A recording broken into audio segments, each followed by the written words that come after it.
Welcome back. Father, thank you, Lord, this afternoon. Blessed be your holy name for yet another opportunity to continue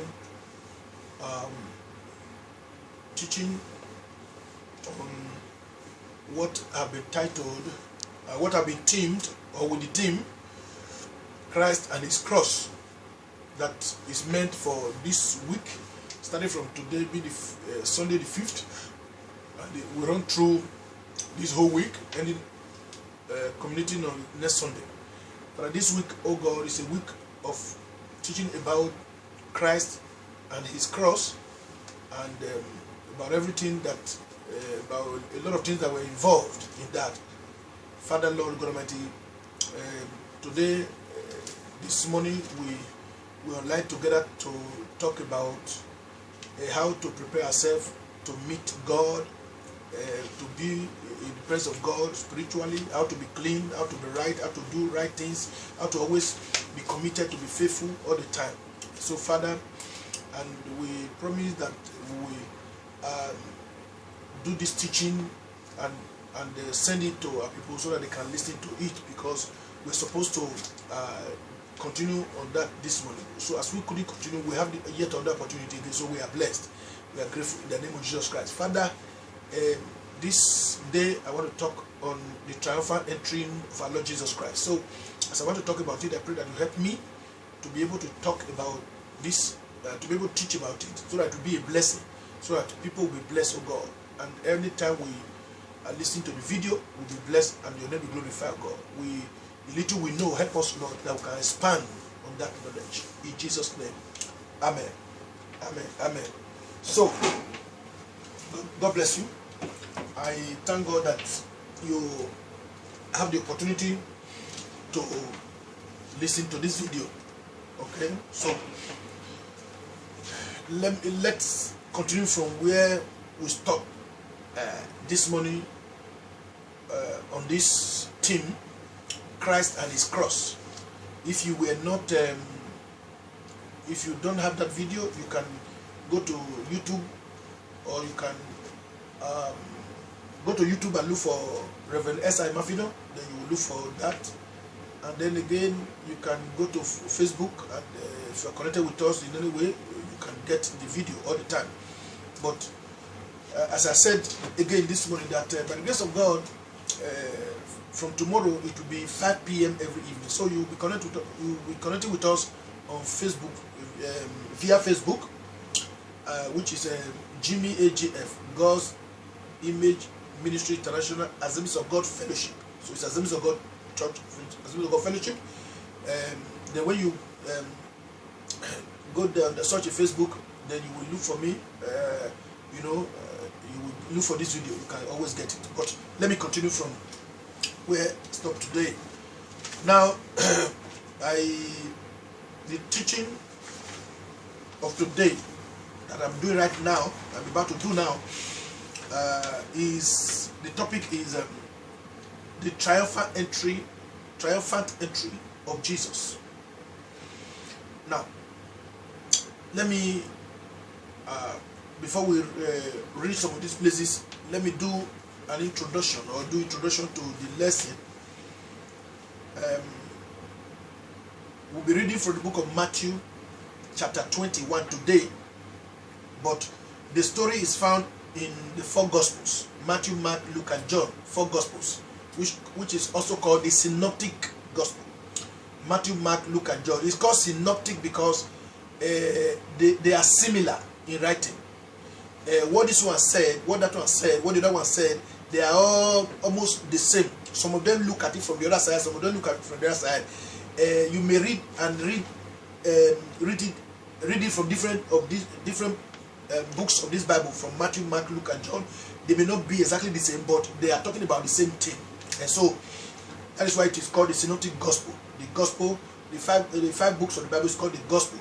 And then before you get to the book of Acts, so any side you read, you get it. But we are basing this very teaching on Matthew. This very one now of today, we are basing on the book of Matthew, chapter 21. I said it's called the Synoptic Gospel because they all wrote almost the same thing. Now, the triumphal entry of Jesus Christ, was about 6 days. 6 days before Passover. The triumphal entry of Jesus Christ, entry to Jerusalem triumphantly, that is the meaning. Entry to Jerusalem triumphantly is the meaning of triumphal entry. Okay? He entered triumphantly. We will do a little explanation of that. Amen. It was about 6 days before the feast of Passover. 6 days before the feast of Passover. Remember that the time Jesus Christ died, if you don't know that the time Jesus Christ died, it was the time called, it was during the feast called the Feast of Passover, which the children of Israel celebrate every year. The Feast of Passover. Okay? The Italian call it Festivo di Pasquale. Pasquale. It's called Passover. Okay? You know, it also ended up in the resurrection, with the resurrection of Jesus Christ. So, the Feast of Passover is a feast that remembers or commemorates the miraculous deliverance of the Israelites in Egypt during the time they were to move out of Egypt to the promised land. You understand? So the children of Israel were asked to be celebrating this one, and they're celebrating it every year to remember how God delivered them from Egypt to the promised land. If you have been listening to Bible teachers, if you have been reading the Bible and going to Sunday school and the rest of that, you may have heard about the Feast of Passover. The Feast of Passover. How, meaning Passover, how they passed over from bondage to freedom. How they passed over from death to life. How they passed over from sin to righteousness. How they passed over from Egypt to the promised land. How they passed over from the land of suffering to the land that flowed with milk and honey, which is the land of Canaan. All right, and so before they go, God asked them. If you read the story about Moses, how he went to, you know, during the Sunday school last 3 weeks ago, we talked about how Moses was in the bush while he was taking care of the animals, or the cows of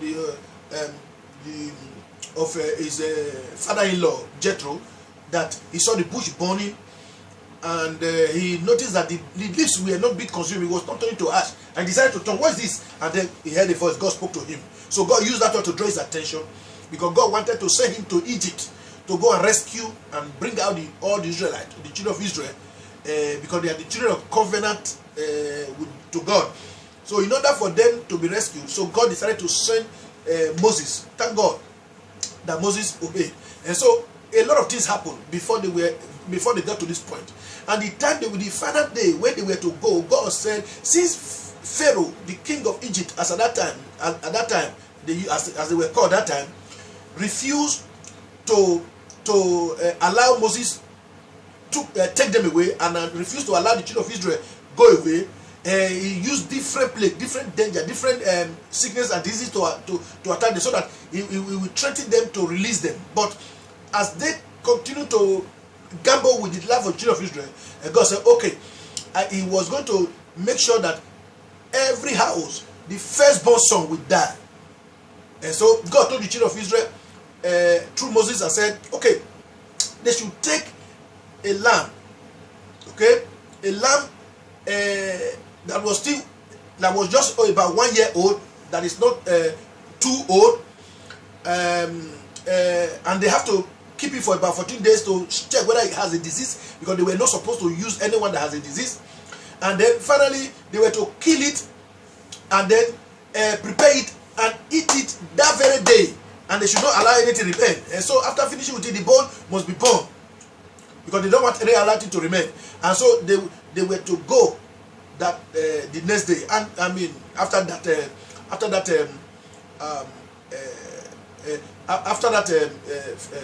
occasion, okay, after that feast or that celebration or that exercise.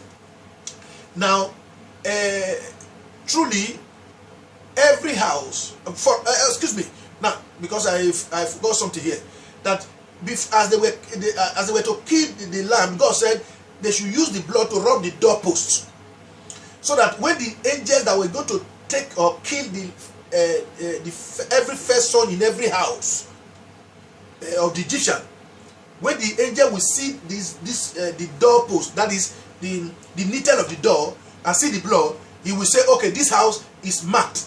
The blood of this animal show that children of Israel are here. So he will not enter there to kill any of their son or any of their first son. So that is to say, when I see the blood, I will pass over. When you see the blood, angel, when you see the blood in the doorpost, you pass over. So, but any house that has no blood, that stain of the blood to show, then should they will enter there and kill any of their first son. Now, that one, okay, represent the blood of Jesus Christ. The blood of Jesus Christ must be in your life, must be in my life, for us to be free from condemnation. Okay, but before the blood of Jesus Christ must be seen, will be seen. Remember that they were told to make sure that they do everything according to the principle, according to the order. They were to eat it with bitter herb. They were to eat it in haste. They were to finish it and burn the bowl, and then nothing will be remain. And in other words, we have to be obedient to the word of God before deliverance can fully come. Do I repeat that? In other words, we have to be obedient, complete obedient to the word of God. Total obedience to the word of God before the blood of Jesus Christ can work. If the blood of Jesus Christ will work in our life, we have to listen to the word of God. That's what I was talking about the other day. That before Noah was delivered from the flood and his family, before they were delivered, they were living life according to the word of God, in obedience to the word of God. And so, in other words, we need to live in obedience in order for the grace to function. In other words, we need to live in obedience of the word of God in order for grace to function maximally. Because grace will not meddle with sin. Will not rub itself with sin. So that's why we pray, God, give us the grace to live a holy life or righteous life, to live a life that is according to your will. That is very essential. While we are praying for grace, but we must pray for the grace to do the right thing. Amen. Grace to do the right thing. Okay. So now, from that very moment, the children of Israel finally, I don't want to do the whole story right now. They left, and Moses took them, and they were saved. Even though the Egyptian army, Pharaoh and his commanded his army to pursue them, all of them that pursued them were perished inside the sea, as God opened the Red Sea for the children of Israel to pass through on the dry ground. But immediately they finished passing, the water, according to what God told Moses, to stretch the rod again, with which the sea were opened, so that the sea now came back together and consumed all the armies, all the soldiers that were pursuing them. So the road you pass as a child of God and God save you, when somebody that is not a child of God passes, something else, danger might happen. So there is that grace that if we live in obedience to the word of God, God will always give, that grace will always be there to help us to overcome any problem that may come in life. So after that, when they finally got to the promised land, the land of Canaan, every year they celebrate. They were to be celebrating the feast of Passover, to remember what the Lord have done for them all the time. To remember. That is why we go to church every time, to remember what Jesus Christ did for us, the death he died for us, to save us from sin. He shed his blood to save us. So we remember that anytime we go to church, we remember that anytime we read the word of God, we remember that anytime we read the Bible and we listen to what the Bible says. So that is how the feast of Passover started, the feast of Passover, that we now celebrate every year, and talking about the resurrection of Jesus Christ, because it is the death, that very thing they did in Egypt, the animal they killed to rub the doorpost, symbolized what Jesus was to do. That one was a physical one. This one is a spiritual one. And though Jesus also died physically, but it was something that foreshadowed, that was telling, that was being planned by God to tell about how his son would die, so that his blood that will be seen, that is red, like the red blood that was used to rub the doorpost, will be seen in our life, and we will be saved, and the enemy will not have power over us. Okay, so God delivered them from the land of Egypt to the promised land. Now the promised land was called the land of Canaan before. The land of Canaan was the land God said, I will give to you. And when they got there, we found also that before they enter to take the land, God asked Moses to send people, and Moses sent about 12 spies, about 12 people to go and look at the land. About 12 of them to go and look at the land in order for them to weigh the land, to know how the land is, survey it, and look at in and out, and then they came back. Though when they came back to tell Moses, oh, the land is really flowing with milk and honey, there were a lot of fruit, they brought some of it, but the rest of them were saying, no, in that very land they are full of giants, the Anaks, and so they are there. They said we are not able to overcome them, they will kill us. But only 2 of them, Joshua and Caleb, said, we have to go at once, for the Lord has taken them into our hand, even though they are giants, but God will give us the victory. Amen. So we should always be on the side of Caleb and Joshua, who says we will be able to take the land, we will be able to overcome. Amen. And then so the land also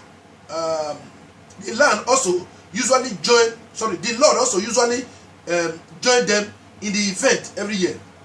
Okay, so when Jesus Christ was here on earth physically, anytime they want to celebrate or remember, do the remembrance, that is of what happened in Egypt, the celebration, Jesus was always with them.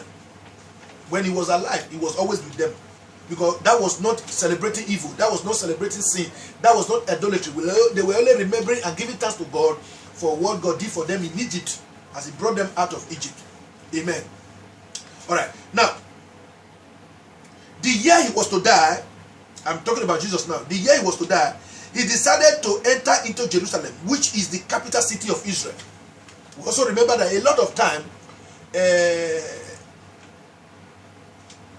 Jerusalem, because it's the capital, they were not happy about they were not happy to hear about somebody who's claiming to be the king of the Jews, or somebody who claimed to be the son of God. You know, as the capital of that land, that Israel, those people, the majority of the people that are in high places, they are there. So for somebody to come from one place or the other to say that he's the son of God and this and that, and these people believe that God, we all know that God does not have a wife. How will he have a son? So they didn't know that it was God himself. And the Bible which they read, the Lord that was with them, also told them that a son will be born, a child will be given, and the government shall be upon his shoulder. His name shall be called Emmanuel. So they didn't remember that again. And so it is really difficult for anybody at that time to believe. It takes the grace of God, even as it is now. When you tell somebody that if you believe on Lord Jesus Christ, you'll be saved, they don't believe.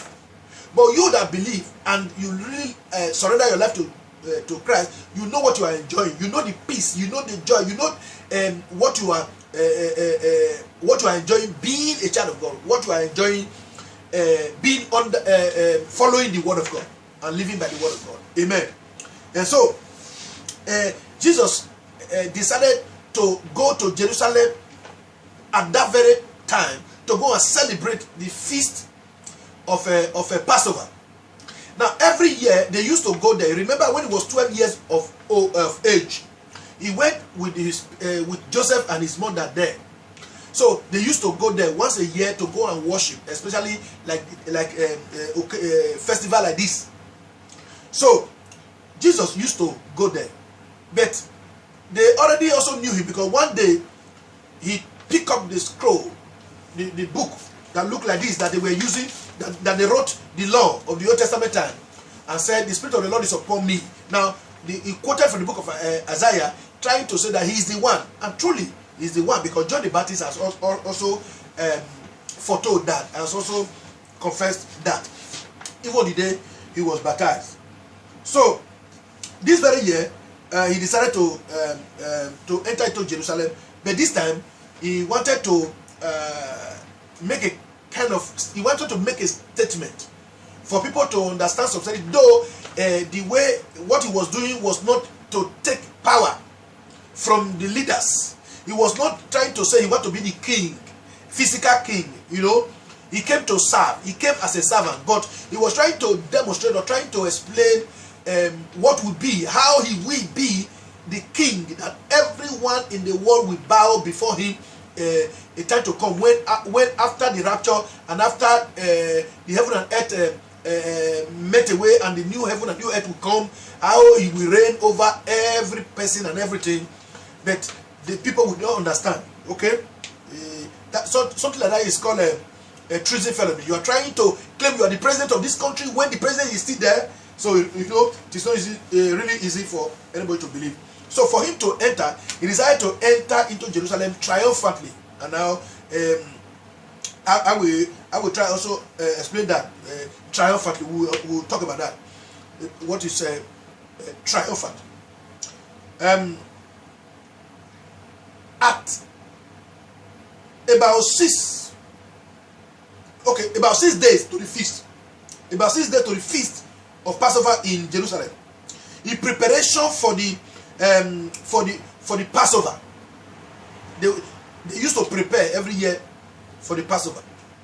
So he was in Bethany. 6 days to that time, he was in Bethany, the city where Mary, Martha, and Lazarus, who died for 4 days, who was raised by Jesus Christ. When you read the book of John, chapter 11, chapter 12, you will get all the stories there about Lazarus, who died. 4 days, Jesus came, he called him out of the grave, and he left, returned back to him, and he became alive again. Against all odds, against all doubt. Because nobody will believe that somebody that died, that is already evil in the grave, somebody that is already smelly, how will he rise up again? But with God, all things are possible. With man, everything is not possible, but with God, all things are possible. So, that very Lazarus, their city is called Bethany. And so, Jesus was there at that point, 6 days to. So, he decided to move from there now to Jerusalem. According to Matthew, as they were on their way close to Jerusalem, he sent 2 of his disciples to a nearby city called Bethphage. Okay, Bethphage. He sent 2 of them. They already moved out of Jerusalem, out of Bethany. They were already walking and marching or moving to Jerusalem. So, close to Jerusalem now, there's a city before you get to Jerusalem called Bethphage. So, before he got to that city, he sent 2 of his disciples. 2 of his disciples to go to that city, saying, now look at what the Bible says. Now, chapter 21, verse 2 and 3. He said, go into the village over against you, that is ahead of you, and straightway you shall find an ass tied, and a cot with her. It's just like you have a cow, and then a mother cow, and you have a baby cow. So the cot is the one that has not given birth before. It's called cot. While the one ass is the one that is already matured, that has given birth before. So he said, when you get there, they tie it. He was not seeing them physically, but he saw them because he's God. And so, but his disciples were already believe, they already know him now. He said, go to that city called Bethphage. When you go to that Bethphage, you will see an ass is tied down, tied maybe against a tree or wherever it is tied, and then and with another small one, the virgin one, lose it and bring them. Okay, let me read on. He said, lose them and bring them unto me, and if any man ask aught unto you, if any man ask you about that, why are you losing them? Say, you shall say to them, the Lord had need of them. If anybody asks you, why are you losing them? If the owner asks you, hey, this is my cow, this is my cow and the baby, or the younger one, not just a kid like that, but it's grown, but it is a virgin, has not produced. Why are you losing them? Then tell them that the master had need of them. The Lord had need of them. And straightway he will send them. When you tell them, that's what Jesus said now, was saying. They say, when you go there and you are losing and you see the owner or any person asking you, tell them the master have need of them. I think they should, by now they should understand who the master was. Because by that time, everywhere, the reign of Christ or the news about Christ or his miracles and all the rest have gone viral. It was already trending. And people are aware that he is the Lord, he is the master. And that is how his disciples also were calling him. And so, when they were to tell him now that when you get there, as you are losing it, people may ask you, why are you doing this? Tell them the master have need of it. And without argument, they will allow you. Now, again, even if those people that didn't know who Christ was or Christ Jesus was, but because the Lord Jesus Christ sent them with that authority, with that anointing, when you get there and you tell the people like that, they will also believe. They will also allow you. Because by that time, it was heaven that was in command. It was heaven that was directing. So, man will obey. Amen. Alright. So, when they were ready with the donkey, they went. And now they were ready with the donkey and they caught. His disciples placed some of their cloth, like coat like this. They put, and their clothes, they put it on top of these animals, especially the coat. And what does that mean? It means they beautified, they decorated the coat. That cow or that donkey, the small one, they decorated it and made it comfortable. As they put their cloth, they dressed it. It was comfortable. It was decorative, beautiful. Okay, so they decided to beautify it so that when our master Jesus, our master now, when he sit on it, it will not hurt him. This bone will not wound him, and as they are moving on the way, while the horse, the cart is moving, so the gallop will not wound him, and then the beauty of it will make it to be attractive, you know, and also make it look fine. It's just like as we dress our when we come to church, when we have a church, the altar, you make it fine so that people see they love the environment. That is what also they did there. So after they finished preparing, they sat Jesus on, but Jesus was made to sit on top of the cot, the one that have not been used by anybody, the one that have not given birth to children, but was matured, and that is the one that Jesus was sitting on, and he was moving, and as they were going into Jerusalem. Now, as they were going to Jerusalem, they passed through a hill. You know, let me tell you, let me remind you that as the Bible says, as the mountains surround Jerusalem, so the Lord surrounds his people. There are a lot of mountains around Jerusalem that protect Jerusalem. You have Mount Hebor and all the rest of that. So those mountains, they are there, hill. Okay, so they passed through the hill, one of the hills, and on top of that hill there are farm, and what you get in that farm, what they have in that farm is olive trees. Olive trees. That is olive plantation. That is what they had there. So passing through a mountain near Jerusalem called Mount of Olives. That very mountain was called Mount of Olives. I told you just now that there are many mountains: Mount Habor, Mount Hermon, Mount Olives. So there are there are a lot of mountains around. But this one they were passing through that have olive plant or plantation called olive. It's called Mountain of Olives or Mount Olive for short. Mount is from the word mountain. So Mount Olives. And from through that very mountain, they passed through to Jerusalem. Remember also that this mount, the same Mount Olives, that's where Jesus went to after he resurrected, before he left to heaven, because before he was caught up, after the resurrection, it was this same Mount Olives that he went through. And so when he's going to come back again in rapture, it is the same Mount Olives. No, after rapture, it is the same Mount Olive that he will stand upon. Okay, in Jerusalem. Are you there? Alright, let's move on.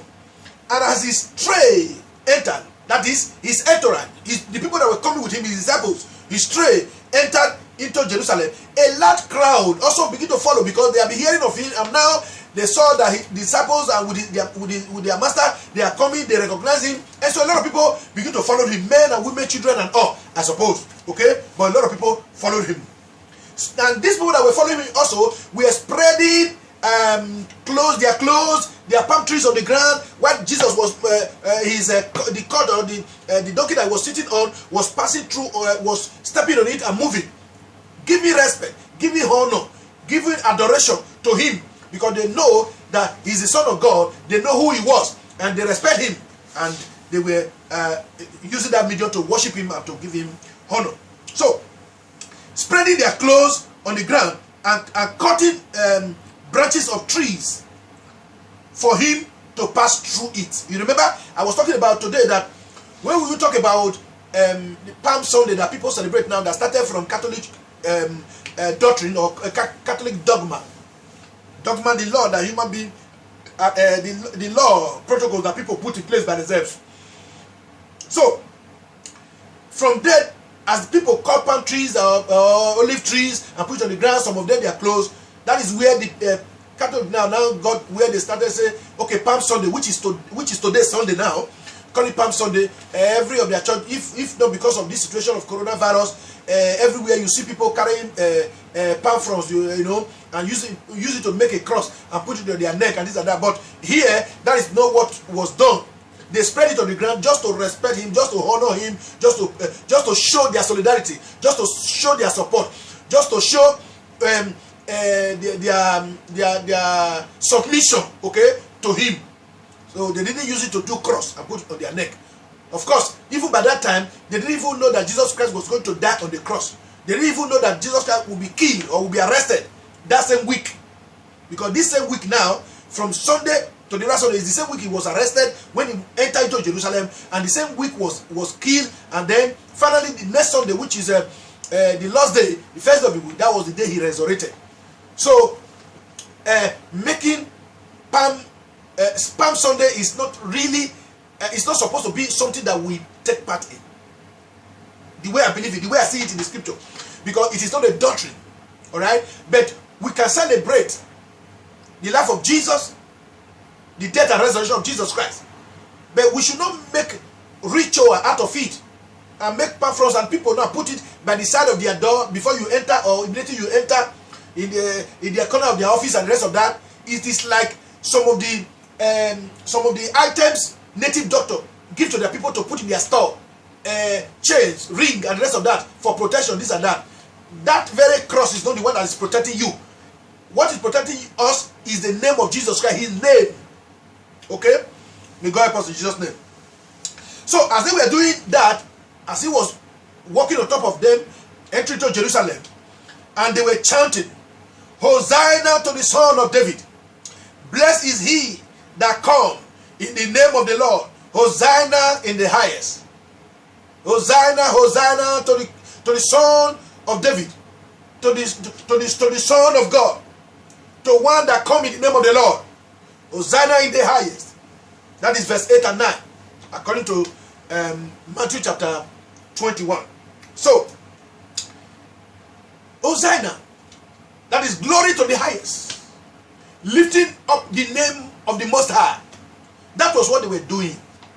Not cutting, not using palm frond to sew chain on their neck, or make a chaplet, or make a cross and put it on their neck and put it behind the house, behind the pillow to save them. Oh my God. So, and then tomorrow we'll also talk about how, or later today, okay, tomorrow, yeah, we'll talk about how they also turned that very cross they made from palm fronds. How they turned it to be another form of ritual. I mean, the same Catholic people doctrine, which we have to be careful not to be part of it. All right. Now, what is the meaning of triumphant entry? What is the meaning of triumphant entry? Listen. It is simply a victorious entrance. Triumphant entry. Simply what? A victorious entrance. He was entering to Jerusalem. He knew that he was going to die, But he has to show to them that he has victory over death. He was entering to Jerusalem. The disciples didn't know that he was they will kill him. They didn't know that Judas Iscariot has already arranged has already betrayed him, has already taken money to sell him to the enemy. But himself has already prepared for that, even though his disciples didn't know. What we didn't know, God knows all of them. We plan to enter into a place, but God planned how to take us in and take us out, because He knows what to do. And so,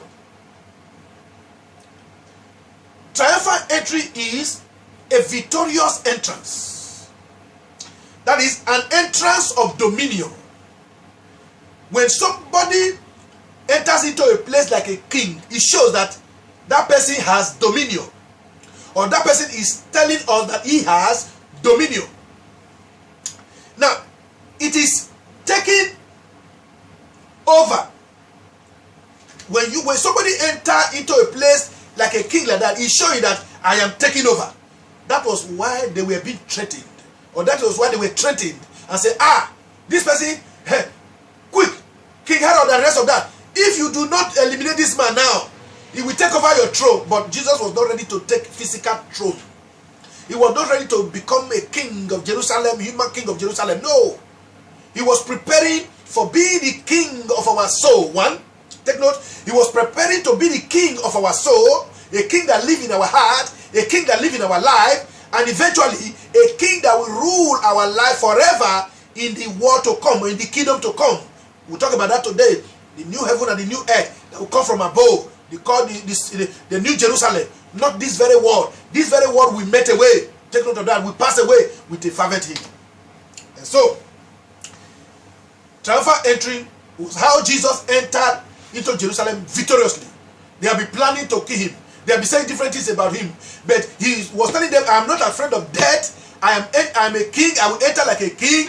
King of your soul, king of your life. To everyone that submit, to everyone that know that I am the way, I am the truth, and the life, he entered victoriously. That is what was triumphant entry. That is how the story or the history of triumphant entry begins. So this week now, today, is called Palm Sunday. It is a week of triumphant entry of Jesus Christ. How he entered into Jerusalem victoriously.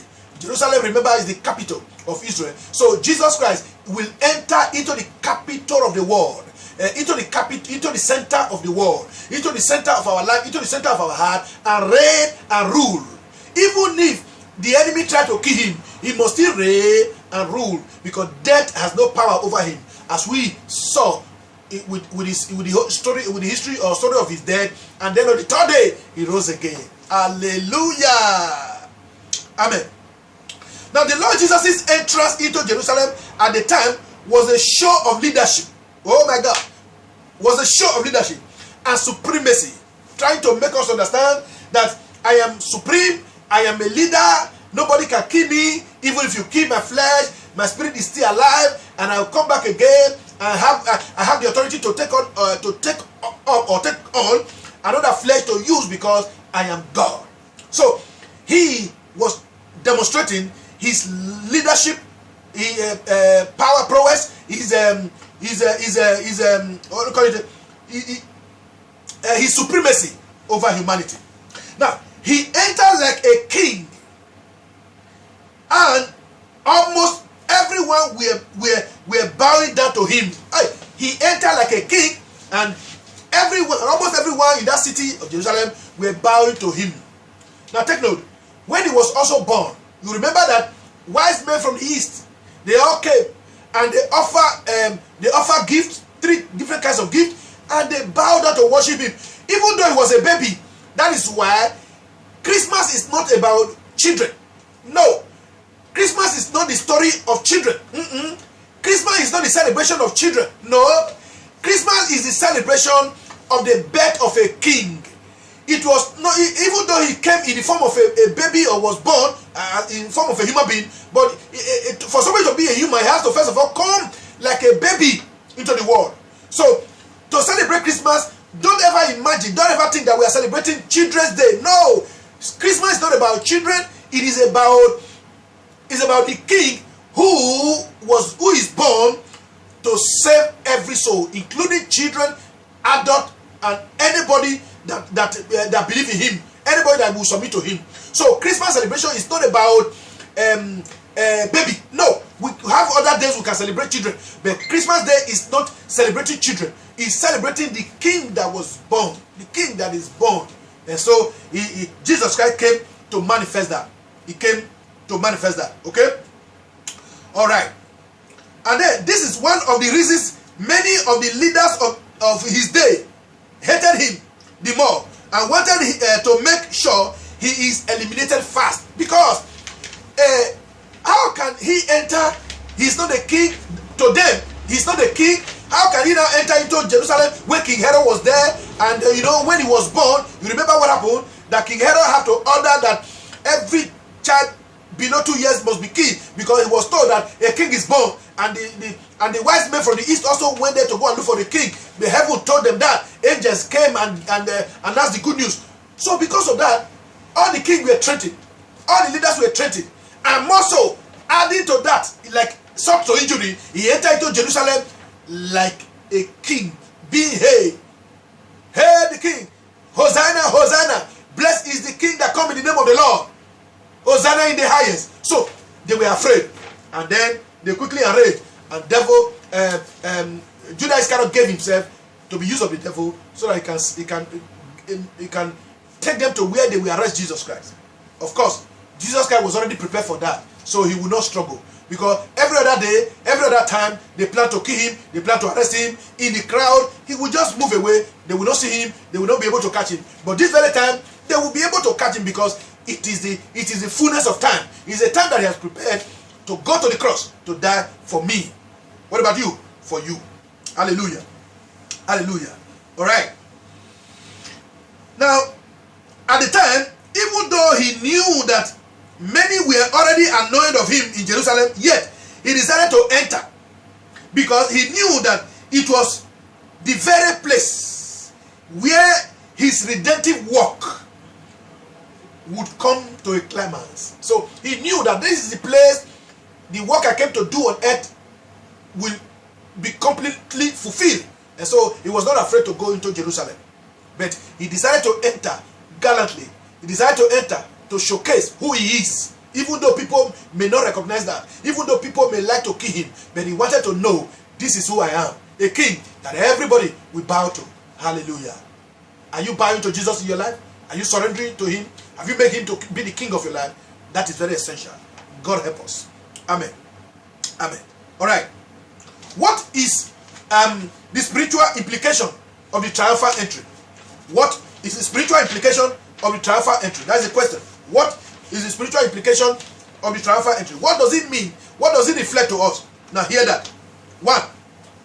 The triumphal entry of Jesus Christ into Jerusalem was a demonstration of how Christ Jesus will enter into the world as a king, and as a king that everyone see and hail at the end. That is, at the end, everyone will see Jesus. Everyone that is alive, everyone that are not going to be destroyed, everyone that even before they are destroyed, everyone will see Jesus coming from on high, coming to reign and rule over humanity physically. This time, spiritually and physically.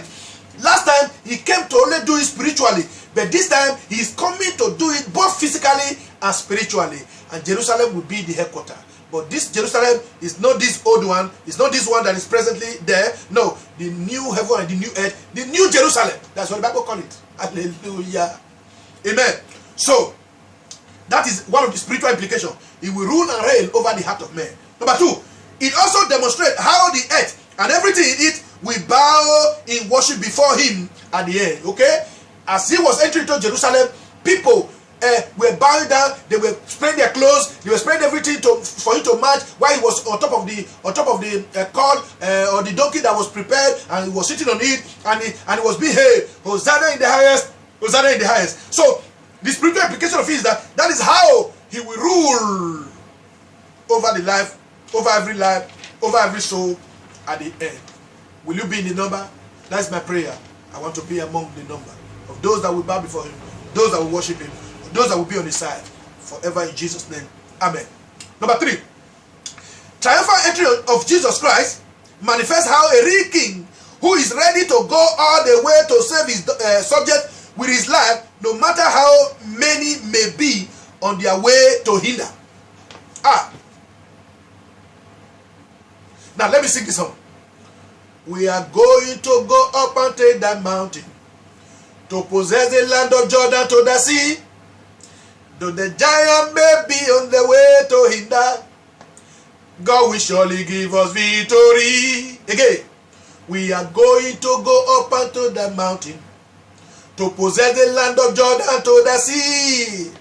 Though the giant may be on the way to hinder, God will surely give us victory. A victory. Only move on to the righteous side. Move on to the righteous side. Move on to the righteous side with God. Hallelujah. Move on to the righteous side. Move on to the righteous side. Move on to the righteous side with God. We are going to go up to the mountain to possess the land of Jordan to the sea. From the ends of the earth to the other part of the earth. And that is what Jesus was doing while he entered into Jerusalem triumphantly. And he will do it at the end, and every word will be subject to him. Every word will bow to him. Every corners of the earth, every human being, both those who will be perished and those who will remain after the judgment, everyone will worship him as Lord and as a Redeemer. That has authority, they have dominion over everything. Hallelujah. Number 4, it is also a demonstration of a king who is now before I go to number 4, number 3 also make us to understand that as he was going to Jerusalem, a great leader that he is, he was not afraid, even though he was going to die, even though he knew he was going to die, but he was still ready to go. He wanted to suffer that suffering so that he will be able to save our life. He will be able to die for our salvation. That is what great leaders do. They will not be afraid of the shame, of the pain they are going to suffer for their people. Remember, I told some of my members a story, or I've been telling some of them this story before. Anytime I remember this very experience. Years ago, over about 15 years ago, one of my members was, I don't know, involved in something that they do a deal that was not right. It was not really good. And they were looking for him. He whisked away from that place. And then, but his wife was at home and they were in danger. And so they were looking for him, not knowing that they were policemen or mufti without uniform. They were hiding to look for any person that are close to him. So his small sister that was about 12-13 years of age left their house because our place were not too far and entered into our compound. As they noticed she entered into our compound, they decided to follow, and they found that she entered into a parlor. I was in the parlor listening to news that very evening, and police came and they saw him there. They said, "Do you know this small girl?" I said, "Yes." Is she a member? I said, "How do you know her?" I said, "She's my member in the church." It's okay. So which means you know his elder brother? I said, "Yes." Okay, is he also your church member? I said, "Yes." You are under arrest. I said, "For what?" He said, "Because you are a pastor, which means you are not able to correct people not to do bad things, which means you are a 419 pastor." That is how I spent 4 days in police cell. Now, how can I deny that he's not my member? Somebody that have been in the church for a long time with his family, I wouldn't be able to deny. So I suffered that suffering because I couldn't deny it. So what he did was not good because he entered into deal they have been doing in their workplace, which is not good. But right now, as long as he's my member, yes, he is my member. So he's my member, but I don't know where he worked. He worked in Onitsha. He worked in Onitsha while we were in Benin City. He always come every weekend. So he's my member. So what I'm trying to say is that Jesus Christ is our Lord and our Savior.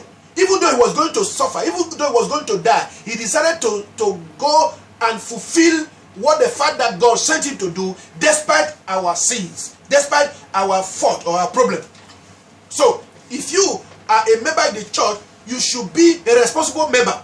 You should be a member who support the work of God. You should be a member who do the right thing. You should be a member who is faithful to church activities. Now, if you are faithful to church activities, physically, that is what we know. if we see anything that is wrong that you are doing, if we see anything that is wrong that you are doing, we have to correct you, we have to teach you, we have to tell you that this is bad. But if we doesn't see you doing those bad things, and if you have a problem and we are asked, are you a pastor of this person? We say yes. But if you are not faithful in the church, then if we are asked, are you a member?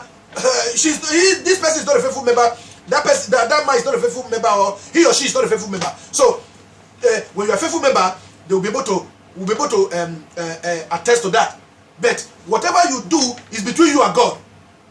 Even though police or man will not be able to arrest you, but God will arrest you. So the word of God can change us to change us for good. Amen. Hallelujah. Hallelujah. In Jesus' name. Now, number 4. It is also a demonstration. Triumphal entry of Jesus is also a demonstration of a king who is ready to die gallantly and cheerfully for those he loved.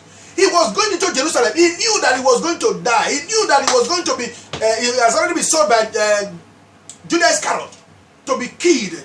But yet he was going and he was happy, and he was not afraid. He was not sad. He was not a bit sorrowful about that. He knew that what he was going to do was better than the death that they were going to kill him. Of course, the death will make the reason he came to this work for. The reason he came to the world to be a perfect one. May God help us. In Jesus' name. Amen. 5. Again, it shows how a true king is not afraid to die. So far, he fulfills the purpose of his life. So when you are a true king, or when you are a true leader, a true leader, no matter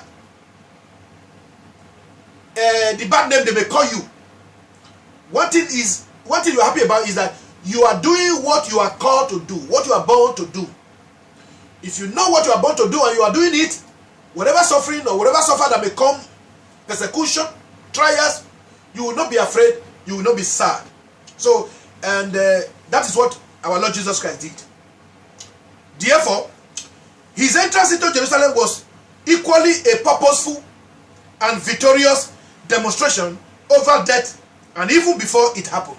So, before he died, he was victorious over it.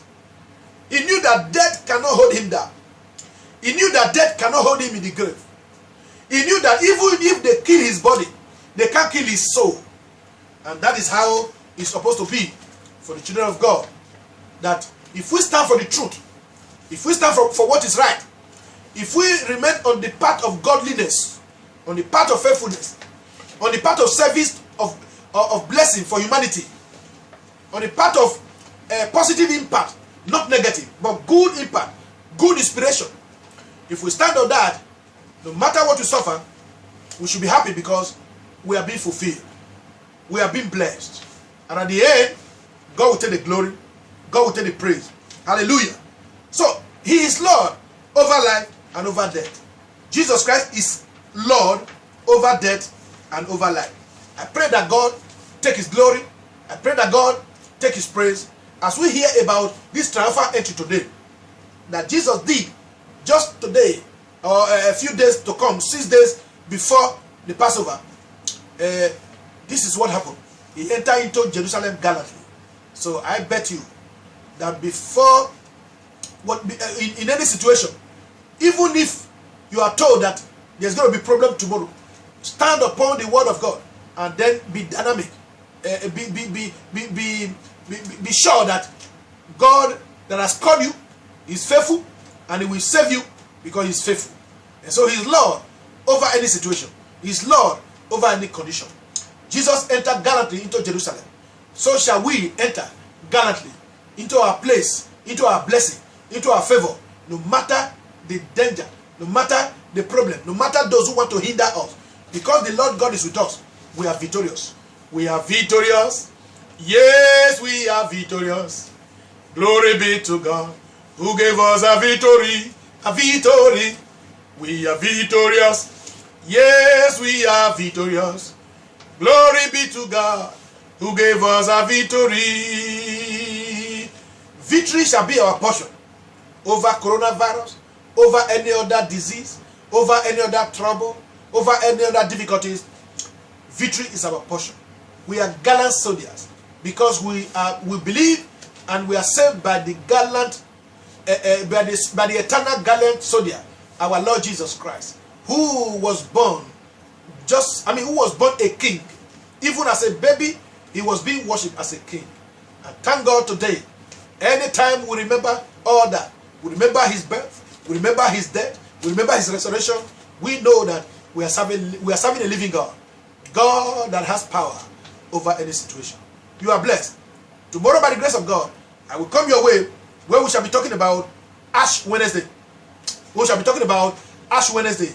The ash that came as a result of the burning of these palm fronds that were used to make cross, and that people put behind their doors and all the places, and how it came about is what we just introduced, and we'll talk about. So we'll take a leap from there tomorrow. And I believe that anytime you hear us, anytime you are with us online via Facebook or via YouTube, it will be a blessing. Thank you, because we know that you're going to have a great week. The Lord is your shepherd. The Lord is our shepherd, and so we shall not have any need for any other, for he is sufficient. God bless you in Jesus' name. Until I come your way, shalom. Amen.